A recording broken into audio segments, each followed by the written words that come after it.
good morning, everybody.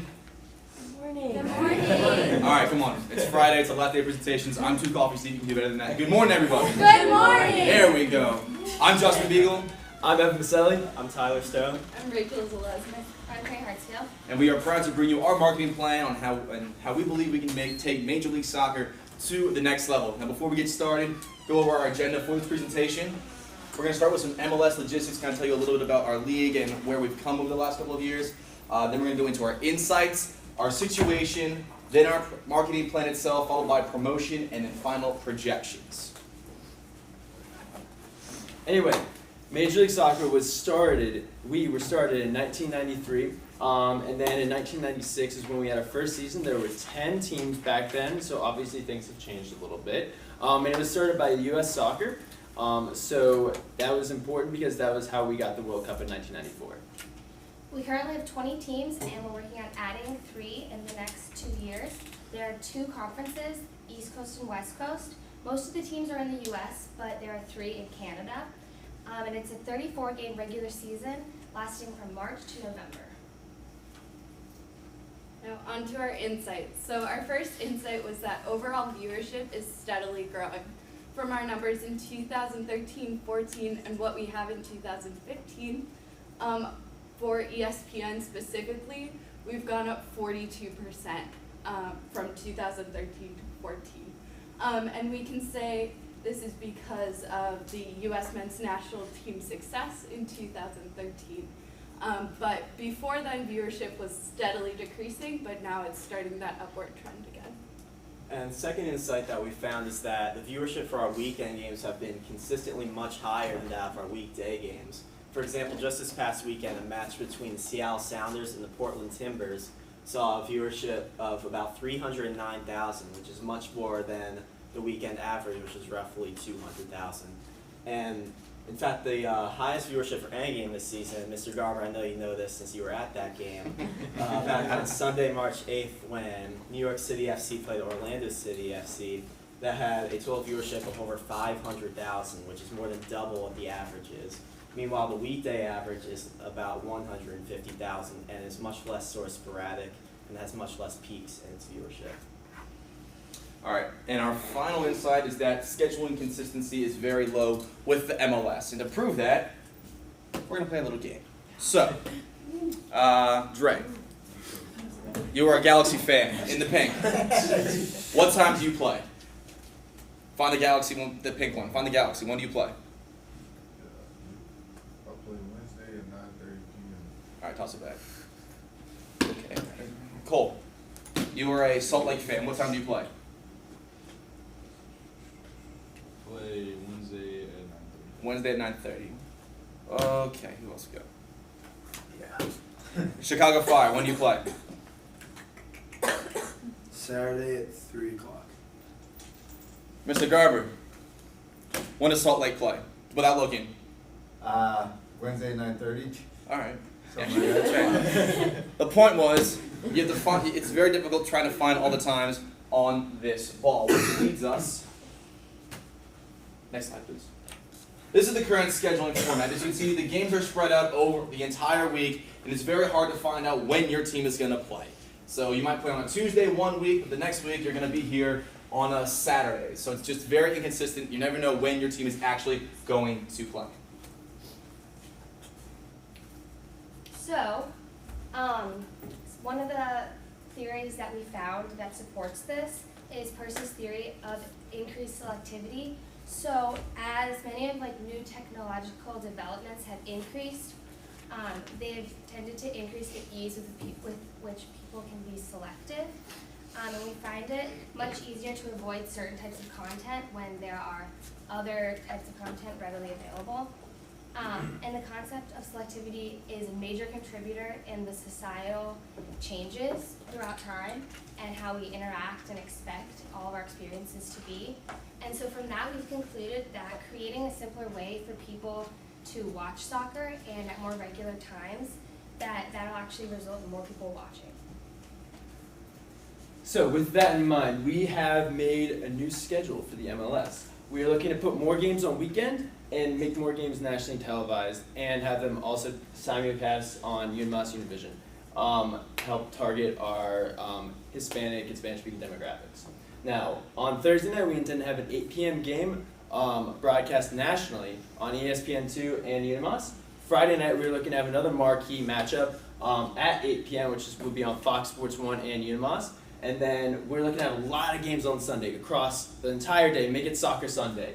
We are looking to have 2 games that are going to be regionally telecast on ESPN2, so like East and West type deal, at noon, or I'm sorry, on Fox Sports 1 and Unimas. And then from 2 to 6 p.m., we're looking to have games regionally telecast, local affiliates of stations. And then Sunday night, 8 p.m., we have the Eastern Conference Game of the Week, which will be broadcast on ESPN2 and Unimas. And then at 10 p.m. on Sunday, we'll have the Western Conference Game of the Week, which will be broadcast on ESPN2 and Unimas. This is just going to help get our name out there by having all these marquee times. And we're also going to be on Unimas, which is also very beneficial for us. So, with that in mind, Justin just talked about the old schedule, how crazy it is, there's weird times, we don't know what's going on. We have a new schedule. So, as you can see, a little bit more simple. Tell me what time your right finger's on, and what day and what team. The Sounders Sunday at 4 p.m. Okay. Right thumb. What's on it? FC Dallas Sunday 6 p.m. Okay. Ooh, this is nice. Right thumb, or closest one. Philadelphia Sunday at 6 p.m. Ooh, this is so nice. Mr. Garber on the spot again. Now, what day were all those games on? Sunday. That's Soccer easy. Sunday. Oh, you Yeah, can watch exactly. together. So amazing. I know. There's so much community. You guys can all enjoy these soccer games together. Think about that for a second. So going a little deeper into this plan with these time slots and the networks that we're already contracted with, we look at what they have now and what we'd hopefully be bumping. So right now on ESPN2, in their Thursday night time slot at 8 o'clock, they have a program called SEC Story. And these have been repeats actually the past few weeks and have been consistently one of the lowest viewed programs in their 8 o'clock time slot for any day of the week. And moving to Sunday for our hopeful doubleheader, 8 and 10 o'clock, ESPN2 schedule has been sort of varying, but we looked at just this week and next week and they found that they have been showing World Series of Poker and college softball. So we hope that our games would be a step up from that. So, as Evan said before, we have addressed that creating more showtimes on Unimas and Univision will be much more beneficial to not just increasing our overall viewership, but especially our Hispanic viewership. And so about 964,000 people watched this year's title game on ESPN, where 89,000 watched it on Watch ESPN, whereas 245,000 watched it on Univision. So that very clearly shows that increasing the number of games on Univision is going to increase the viewership immensely. So we plan to replace the El Palenque for Thursday at 8 p.m. and Friday at 8 p.m., which is a talk show, and for both of those days is a rerun. Football Central, Sunday 12 p.m., Me Pongo de Pie, Sunday 8 p.m., and Sal y Pimienta, Sunday at 10 p.m. Can you repeat the first part of what you said before that shows that viewership will increase on Univision? You had a couple sentences there. Yeah, so he said that about 964,000 people watched this year's title game. Okay, on Univision or on? No, in total. Okay, across English and Spanish language. Yes. So Okay. 89,000 viewers watched it on Watch ESPN. Okay. And then 240,000 watched it on Univision and Unimas. Okay. And lastly, looking at our time slots on Fox Sports 1. Right now, Friday, 8 o'clock, they are showing the NASCAR Truck Series, which according to Nielsen, their last time achieved a rating of 0.9, and is actually a 29% decrease from last year. So we think they might be trying to get rid of that, find a replacement. And their Sunday at 12 o'clock, they're showing Monster Jam, And Mr. Garber, I know how much you love monster trucks, but we couldn't even find a Nielsen rating for that.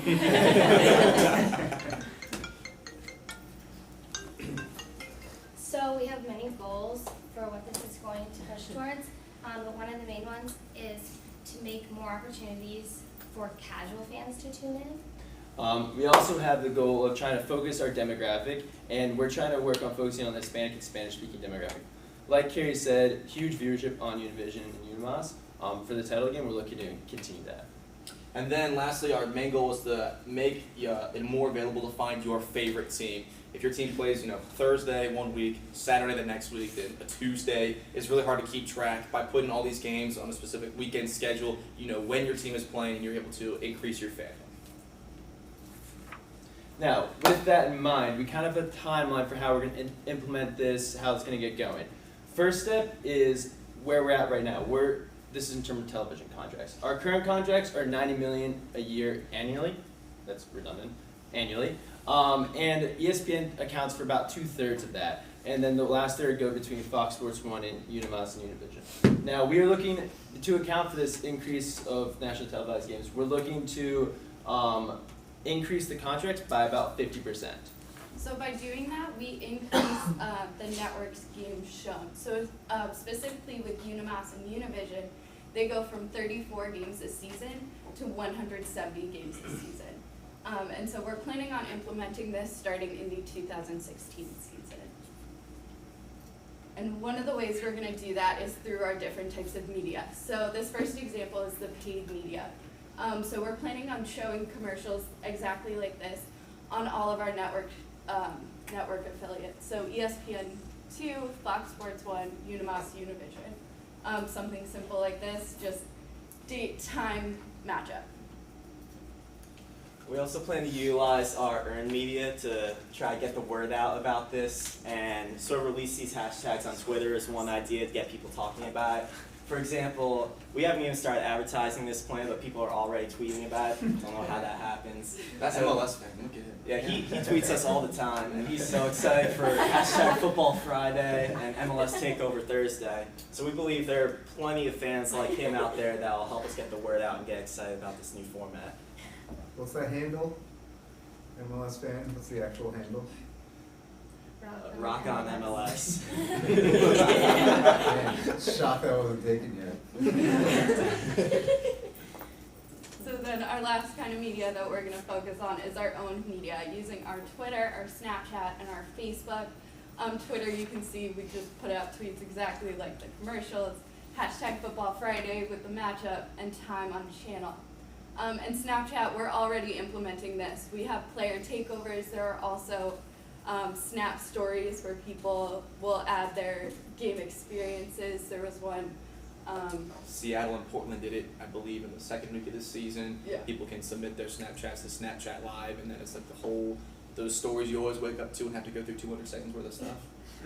Yeah, so we'll do more of that, and then Facebook posts. This one doesn't really apply, but just, again, the same kind of matchup, maybe highlights, so you see the stats between the two teams. And this continues into our social media buzz. So we have the hashtags MLS Takeover Thursday for our Thursday night game, Football Friday for Friday, and Soccer Sunday. As you can see before, people are already using our hashtags, but we plan on implementing those more. We're also going to continue with Snapchat takeovers. And then the other two things we want to focus on are Foursquare with location sharing. Even if you're not at the game, you could check in at a bar, say you're watching the game. And then with Vines, we want 6-second fan videos talking about Football Friday, maybe see them watching from their couch, something like that. So another ad campaign we plan to launch is called Let's Get Together. And so many of our sponsors are already on this track. It will flow so smoothly, like Chipotle, Heineken, and Allstate. And we believe that more normal game times at more similar times will actually increase people watching together.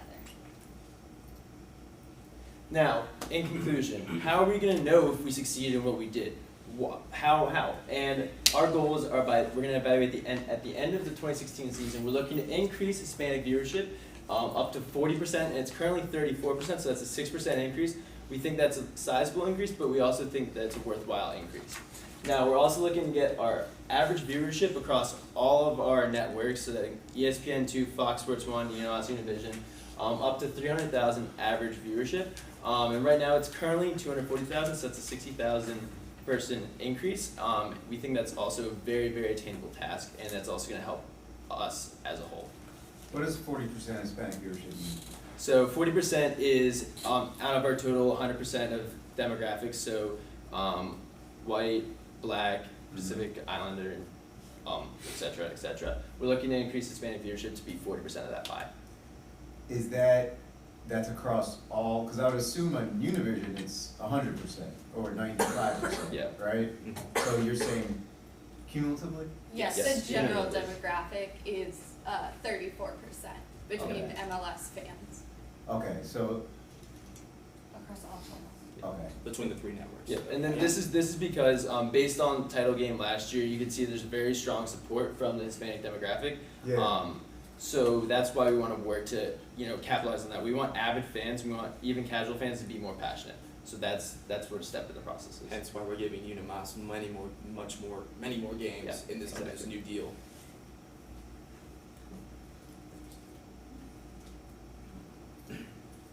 So yes, thank you very much for listening to us. And are there any questions? Thank you very much. Nick? I think the idea of putting the games on a more like almost like NFL kind of schedule where it's more like laid out and easy to understand seems to be almost just an idea that just seems to make a lot of sense and seems kind of obvious. I don't like why haven't they done this before? Exactly my question. Well, we don't know why they haven't fully done that, but they've started recently. They now have, in the last couple of years, they launched they have a Friday night game going all through the summer. Basically, I think it's Memorial Day through Labor Day is when they have the main Friday night games. Sunday night games just started recently within, I think 2012 was the first time that they launched that. So they're slowly moving towards that area now, and with the new collective bargaining agreement that was just signed in 2014, like this is a big step for them. We kind of want to expedite the process and speed it up even more. Yeah, they also just had new TV contracts signed recently that include this new sort of doubleheader on Sunday deal on Fox Sports 1. So they've kind of started rolling with this idea, but we want to really accelerate and get this full format going. Is there any concern that a lot of our players play in a lot of different types of leagues? A lot of soccer players jump around and go on different leagues. Is there any concern that maybe we constructed this type of schedule so that they have more time on the weekends to play in World Cup qualifiers, Copa America qualifiers, things like that, and this will take away from their availability? Well, there are new restrictions actually in the CBA just signed that kind of lay out when you actually can go play for one of your club teams or your national teams. So that's already in place right now and would still be in effect through this new format. But obviously these teams, the MLS teams will still have their practices throughout the week, so they'll still have to be present during the week even if they're not playing till Sunday night. Okay. Okay. So this has come up in the past. So those restrictions were something that were encouraged by the league side, so that players are more present for our league. Yeah, I think it was sort of a compromise between both sides. The CBA came right down to the wire before the start of the season, so they had to compromise on a few things to get it signed, so there wouldn't be a lockout. But I think that was one of the main pieces of it. Can you go back to Dre, yeah, sure. And can you go back to your second slide, the insights, while Dre has a question? My question is, you said there will be an increase of games, so does that mean the season will end earlier? Or? No, it's an increase of games across all the networks. So right now, between most of the games are locally televised through local networks like your Masson, Nesson, Comcast Sportsnet-esque deals, and that the viewership for those areas are just specific to those teams. So by giving more nationally televised games, we're getting a broader audience too. So say a guy on the West Coast can watch Seattle play, even if he's a casual fan or an avid fan, which we talked about in our presentation. and vice versa. So if you're an Orlando City fan and you live in Omaha, you can still watch them because it's actually televised. So the main insights here, overall viewership is up, right? I know we've had a couple peaks and valleys. I think Rachel was talking Yeah. about this. You guys chose to attack a portion of a part of our company. Our viewership's trending up, and you want to move around games. Can you talk a little bit more about the decision? If overall viewership was down, then I could say, all right, we need to do something different. But if we got a slow movement up, and I understand the second one sort of incorporates into that, and the third one, and you have to look at these holistically. But talk more about the decision you came to saying this is the problem we have to work on, knowing there's a lot of different issues that MLS could have attacked with all of our different consumer bases, our sponsors, our players, our fans. Why is this the most pressing need for us? So, I think our original problem, as I said before, 2013 to 14 was a big jump that we saw. 2015 is still like a steady increase, but compared to like the beginning of the league, it's the slowest increase we've seen. So I think we're again trying to speed up that process as well as focus more on specific channels. Like ESPN2 has our highest viewership, so we want to give them more teams. So like Fox Sports 1 has had a decent viewership, but they've also had some declines recently, so it's turning more towards channels that have that higher viewership. And the reason the big spike in 2013 was during the qualifying matches for the U.S. men's national team. It kind of built up that momentum. Then last year they really did a good job in the World Cup. So like the American soccer is kind of at an all-time high right now. In order to keep it that way, we want to make these games readily available on the weekends to kind of, sort of how Nick said, kind of there's no NFL games on Sunday. We kind of fill that void almost. We don't want to compare it to that, but by making them more available, it gives even more people the opportunity to do that. So while it is increasing now, we want to really jump it to keep it at a high level. Okay. And we're also kind of seeing this sort of cyclical trend between World Cups. Like right now, we're just past a World Cup.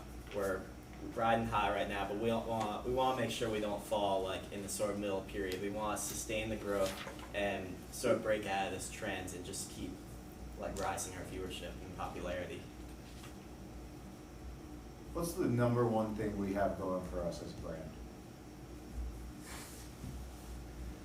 Our expansion right now, I think that's, in my personal opinion, I think that our expansion, as we're adding these more teams in the next couple of years, I think that's a very good opportunity for us because we have this opportunity to move into new markets, bring in new players, bring in big stars like Orlando and Kaká.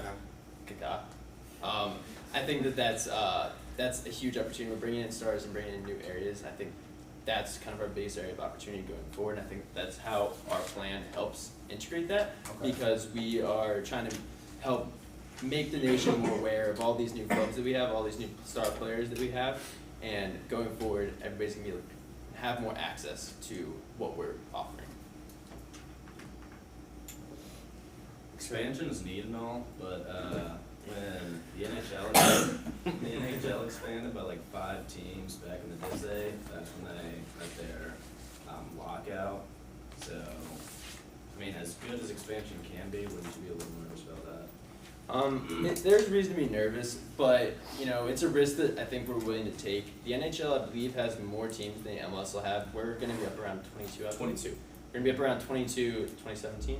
So that's not a huge number. That's 10 less than the NFL, which is 32 teams. That's less than the NBA, which is 30 teams. So it's still keeping that kind of smaller, more friendly atmosphere. We're not expanding everywhere. We're not going to really small, kind of borderline type cities. We're staying in pretty major cities because there's only 22 teams, and some of these teams are there's 2 teams in New York, there's 2 teams in LA.